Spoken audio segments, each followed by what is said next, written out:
किसने देखा था वहां पर मंदिर? और अगर मंदिर था भी वहां पर, और अगर उस वक्त आज ही इतने सालों पहले वहां मस्जिद बन गई थी, तो फिर से उसे तोड़ के आप क्यों बनाएंगे मंदिर? और अगर आपको बनाना ही था, खतरे में नहीं है, ये देश खतरे में है। ये देश खतरे में है मोदी जी, अमित शाह जैसे लोगों से, प्रज्ञा ठाकुर जैसे लोगों से। ये देश खतरे में है। हिंदू मुस्लिम करते करते आपने कितने लोगों को मरवा दिया है। ये विकास है? राम मंदिर क्या है? राम मंदिर आप मुझे बताइए, कौन से, क्या भगवान राम ने नीचे आकर बोला था कि आप मेरे मंदिर के लिए लोगों को मारो? आप एक मस्जिद जो ऑलरेडी वहां पर बनी हुई थी आप उसको तोड़ो? क्या राम जी ने आकर ये बात बोली थी? जो एक राम भगवान जिन्होंने खुद सैक्रिफाइस किया था अपने सौतेले भाई के लिए, वो जंगलों में चले गए थे, आप उनको लाके किसी की मस्जिद तोड़ के वहां पर बिठाना चाहते हैं? पर मैं ऐसा भी तो कहा जा रहा है कि मस्जिद के पहले मंदिर था वहाँ। किसने देखा था? आप पहले मुझे बताइए, किसने देखा था वहां पर मंदिर? और अगर मंदिर था भी वहां पर, और अगर उस वक्त आज ही इतने सालों पहले वहां मस्जिद बन गई थी, तो फिर से उसे तोड़ के आप क्यों बनाएंगे मंदिर? और अगर आपको बनाना ही था तो हॉस्पिटल बनाते, आप एक और नया जेएनयू खड़ा करते ना, वहां की फीस अपनी मर्जी से लेते, एजुकेशन, आप एजुकेशन इंस्टीट्यूट कोई भी खोलते, आप वहाँ हॉस्पिटल्स, इतने लोग मर रहे हैं हॉस्पिटल्स में, कौन से एम्स बने आप मुझे बताइए पिछले 5 सालों में? बनाइए वहाँ पर जाके एम्स। आखिरी सवाल है मेरा, आपको सरकार से डर नहीं लग रहा? आप एमएनसी में हैं, आपके साथ भी कुछ भी हो सकता है। सर डरती तो मैं यहाँ नहीं होती, डरती मैं किसी से भी नहीं हूँ। जो अगर हम जैसे लोग डर जाएंगे तो ये इतनी भीड़ भी इकट्ठी नहीं हो पाएगी। और किससे डरना है, क्यों डरना है, आप मुझे बताइए। किसी की किस्मत का कोई नहीं खा सकता, और मैं नहीं डरूंगी, क्योंकि अगर मैं डर गई तो शायद मेरे जैसे बहुत सारे लोग हैं वो भी डर के बैठ जाएंगे। और अगर हम आज नहीं उठे तो हमारी आगे वाली जनरेशन, हमारे बच्चे, वो पढ़ ही नहीं पाएंगे, वो कुछ कर ही नहीं पाएंगे जिंदगी में, अपने सपने पूरे कर ही नहीं पाएंगे। ये देश, मुझे अब ऐसा लगता है कि हम लोग शायद डेमोक्रेसी पीछे छूट गई है और अब तानाशाही शुरू हो गई है। और जो लोग हैं, जिन लोगों के पास आज अच्छी नौकरियां हैं, जो पैसा कमा रहे हैं, जिनके पास अच्छे बड़े बड़े घर हैं, जिनके बच्चे बाहर पढ़ रहे हैं, उनको कोई फर्क नहीं पड़ता, क्योंकि उनके पास सब कुछ है।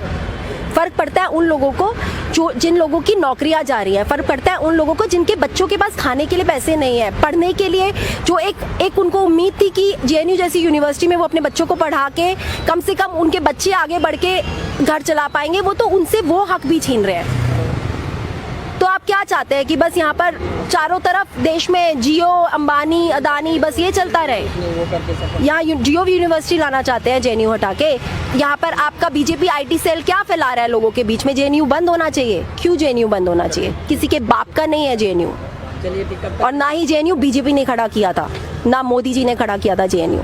जेएनयू हर उस बच्चे का हक है जो बच्चा किसान और मजदूरों का है, जो बच्चा पढ़ना चाहता है, जो बच्चा लायक है, जेएनयू उसका है। अगर आप होम मिनिस्टर तड़ीपार को बनाएंगे तो वो तो प्रज्ञा ठाकुर तो बहुत छोटी चीज है।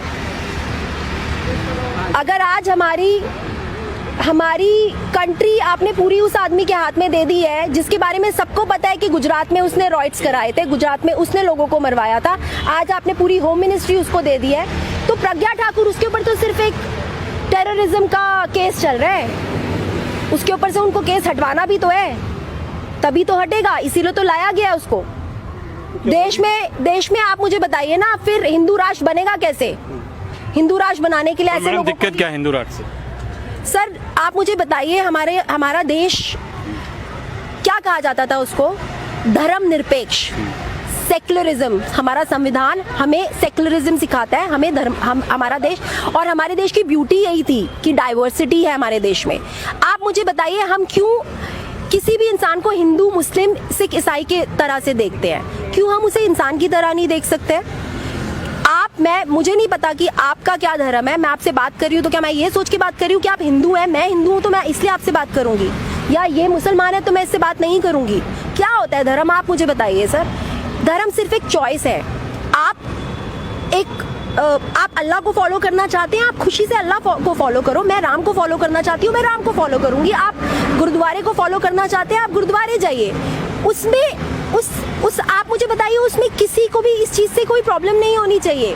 आप फॉलो करिए धर्म को, और कोई भी धर्म ये नहीं सिखाता कि सिर्फ ये मेरा ही धर्म होना चाहिए। धर्म प्यार बांटना, इंसानियत सिखाता है। धर्म का मतलब ही यही होता है कि आप अगर मंदिर में जा रहे हैं या आप अगर मस्जिद में जा रहे हैं तो आप बाहर निकल रहे हैं, जो बाहर एक आदमी भूखा बैठा है आपको उसको खाना खिलाना है, आपको किसी की मदद करनी है। जो इंसान बीमार है आप अगर कर सकते हैं तो आप उसको उसका इलाज कराइए। धर्म ये सिखाता है। हिंदू राष्ट्र का क्या मतलब है आप मुझे बताइए, क्यों होना चाहिए हिंदू राष्ट्र? जब हमारे संविधान में ही हमें शुरू से हम सब मिलजुल के रहे हैं।